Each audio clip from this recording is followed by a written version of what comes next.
सच्चाई और न्याय के रास्ते पे घबराना नहीं होगा।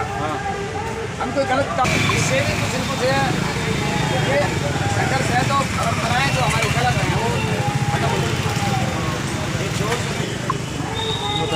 प्लानिंग अब आगे की कहाँ से कहानी शुरू हुई और कई लोगों को पता नहीं एक्चुअली में मामला क्या था। देखिए मैं दिनेश खापड़ हूँ। एज ए सोशल एक्टिविस्ट में समाज में काम करता हूँ। आज हम लोगों ने जो यहाँ पे धरना शुरू किया है, ये आप लोगों को पता है कि गांव छत्तर और गांव खप्पड़ के अंदर दोनों गांव की एक घटना थी। पहले मैं खप्पड़ की घटना का जिक्र करूं कि खप्पड़ के अंदर 27 अगस्त की घटना थी। बच्चे को, नाबालिग 11 साल के बच्चे को चोरी के इल्ज़ाम में पीटा गया था और गांव में 4 अलग अलग जगह इस बच्चे को पीटा गया था। उसके बाद परिवार को आरोपियों ने धमकी दी कि आपको थाने में नहीं जाना, तो परिवार डर गया। परिवार ने डर के मारे 27 तारीख की घटना थी, परिवार 27 तारीख को थाने में नहीं गया, 28 को भी थाने में नहीं गया धमकी के कारण। तो 28 तारीख को ये वीडियो जो सोशल मीडिया पे वायरल थी, बच्चे की पिटाई की वीडियो, उस पे मैं एज ए सोशल एक्टिविस्ट मैंने उस वीडियो को अपने पास कलेक्ट किया और एसपी साहब को लिखित में एक शिकायत हमने दी कि इस तरह मेरे गाँव के अंदर बच्चे को पिटा गया था। उसमें 29 अगस्त को मुकदमा दर्ज हुआ था। 29 अगस्त को मुकदमा दर्ज होने के बाद पहली गिरफ्तारी इस मुकदमे में 30 अगस्त को हुई और 30 अगस्त को गिरफ्तारी होते ही गांव के अंदर जो हमारे समाज के लोग हैं, उन लोगों पर, खास करके मेरे ऊपर और मेरे साथियों के ऊपर जो इस लड़ाई को हम लड़ रहे हैं, 4 साथी पीड़ित परिवार है, हमारे ऊपर दबंगों ने समझौता का दबाव डाला कि आप लोगों को इस मामले में समझौता करना पड़ेगा। और 30 अगस्त से उन लोगों ने अपने खेतों के अंदर हमारे लोगों को, हमारी औरतों को, हमारी माँ बहनों को खेतों में घुसने से रोक दिया उन लोगों ने कि आप हमारे ऊपर मुकदमे दर्ज कराते हो और हमारे ही खेतों से चारा लेते हो। तो 30 अगस्त के बाद इन लोगों ने गांव में लगातार पंचायतें करना शुरू कर दिया, जाट कम्युनिटी के लोगों ने। और 2 तारीख को इन लोगों ने मेरे घर पर आकर के, हम 4 साथी अनिल, नरेश और विक्रम और मैं अपने घर पे बैठे थे, इन लोगों ने मेरे घर में आके घुस करके मेरे को धमकी दी कि इस मामले में आप कॉम्प्रोमाइज़ करें, हमारे लोग नहीं जेल में जाएंगे और ना ही हम आपको आगे बढ़ने देंगे इस केस में, और अगर आप लोगों ने इस मामले में कॉम्प्रोमाइज़ नहीं किया तो गांव में हम आपका सोशल बाइकाट कर देंगे, गांव से हम आपको निकाल देंगे। तो 2 तारीख को शाम की 7 बजे की बात है लगभग ये। उसके बाद इन लोगों ने गाँव में जाके मंदिर से अनाउंसमेंट करवाया कि चमार कम्युनिटी के लोग समझौता करने से मना कर रहे हैं। और 2 तारीख की रात को, 2 सितंबर की रात को और 3 सितंबर को पूरा दिन इनकी पंचायतें चली गांव के अंदर और पंचायतों ने ये फरमान जारी किया, ये फैसला उनका हुआ कि गांव के अंदर जो चमार कम्युनिटी के जो लोग हैं उनका सामाजिक बहिष्कार किया जाए। और 4 तारीख को सुबह 4:30-5 बजे के बीच में इन लोगों ने मंदिर से अनाउंसमेंट किया कि गाँव में चमार समाज के लोगों की बंदी है, इनसे कोई भी जाट कम्युनिटी का लोग या अन्य जो दुकानदार हैं या गांव में जोड़ा साहब जो डॉक्टर हैं या दूध वाले हैं, कोई इनसे वास्ता नहीं रखेगा, इनके साथ लेना देना नहीं करेगा। तो जैसे ये 4 तारीख को सुबह ये अनाउंसमेंट हुई 4 सितंबर को, और उसके बाद जैसे सुबह दूध वाले आते हैं तो हमारे मोहल्ले के लोग जो अपने अपने घर के आगे डोलू लेके खड़े थे, तो किसी भी दूधिया ने उनको दूध नहीं डाला। और जो दूध वाले हमारे मोहल्ले से 3-4 घरों से जो दूध लेके जाते थे, जिससे दूध खरीदते थे, उनके यहाँ दूध लेने भी नहीं गए। और जो करियाना वाले थे, जो हमारे मोहल्ले में जो 2 दुकान थी करियाने की, उन दुकानों से उन लोगों ने सामान देना हमारे लोगों को बंद कर दिया। और उसी दिन के बाद 4 और 5 तारीख के बीच की बात है कि गांव के जो डॉक्टर थे, जोड़ा साहब डॉक्टर थे, हमारे मोहल्ले के जो लोग जिन्होंने डॉक्टर से वास्ता पड़ा कि दवाई लेनी है, इंजेक्शन लगवाना है, डॉक्टरों ने भी दवाई देने से मना कर दिया। और 4 तारीख को ही जो हमारे मोहल्ले की माँ बहन बेटियाँ जो खेतों में गई चारा लेने के लिए, उनको खेतों में नहीं घुसने दिया।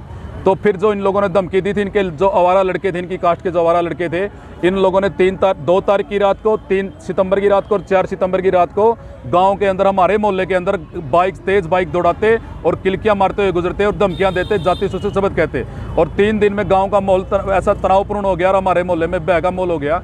तो जिस कारण जैसे 4 सितंबर को बंदी लगी गाँव के अंदर, सोशल बाइकाट हमारे लोगों का हुआ, तो हम 4 तारीख को और 5 तारीख को गाँव से प्लान कर गए।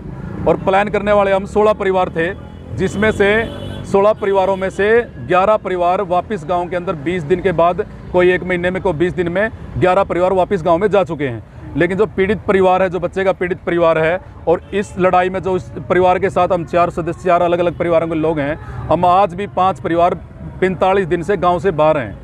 और हमने इस घटना के बाद 6 तारीख को यहाँ जींद में प्रोटेस्ट किया था, एसपी साहब को ज्ञापन दिया था और उनके नॉलेज में डाला था कि गांव के अंदर हमारा सोशल बाइकाट हो गया, उस मामले में आप जाके गांव के अंदर जाके इंक्वायरी करें, तस्दीक करें।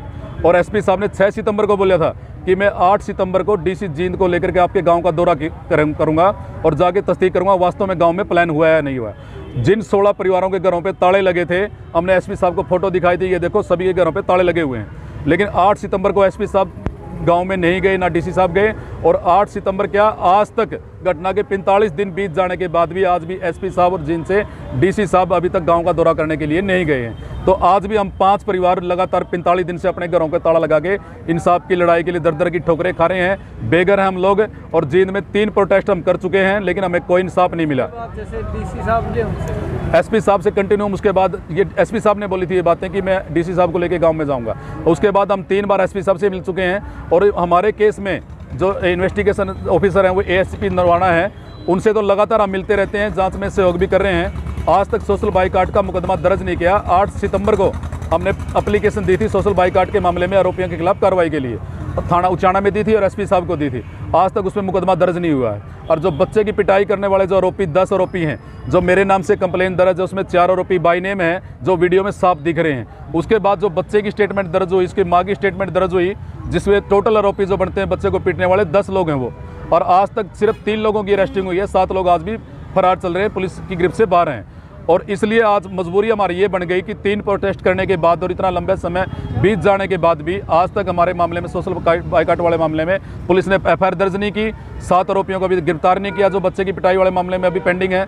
इसलिए गाँव में है क्या वो 7 या वो गांव में अंदर है, वो कोई पेशेवर क्रिमिनल नहीं है, वो गांव के लोग हैं, गांव में अपने काम धंधे कर रहे हैं, आराम से रह रहे हैं घरों के अंदर, लेकिन पुलिस उनको जानबूझकर अभी तक अरेस्ट नहीं कर रही है। तो आपका अगला कदम क्या होगा? मेरा देखो अगला कदम ये है कि हम लोगों ने 16 तारीख का जो जींद में हमारा प्रोटेस्ट था, उस दिन हमने 1 दिन की और प्रशासन को टाइम दिया था कि अगर कल तक आप हमारे मामले में छात्र वाले मामले में जो सोशल बाइकाट में पर्चा दर्ज हो लिया छात्र वाले में, और खप्पड़ वाले में सोशल बाइकाट में जो पर्चा दर्ज होना बाकी है, छात्र वाले में गिरफ्तारी पेंडिंग है, और हमारे बच्चे वाले में जो गिरफ्तारी पेंडिंग है पिटाई वाले मामले में, और हमारे मामले में जो पर्चा दर्ज नहीं हुआ है सोशल बाइकाट मामले, अगर 1 दिन के अंदर आपने ये काम नहीं किया तो 18 तारीख से हम यहाँ अनिश्चितकालीन धरना शुरू करेंगे। दोनों गाँव के मिल के हम दोनों 5 परिवार खप्पड़ गाँव के हैं और 5 परिवारों के लोगों को वहाँ से छात्र से बुलाएंगे। और आज हमने ये 18 तारीख से सुबह से ये अनिश्चितकालीन धरना आज हमने शुरू कर दिया है। क्या नाम है सर आपका? मैं दिनेश खप्पड़, सोशल एक्टिविस्ट, इस धरने का मैं संचालक हूँ।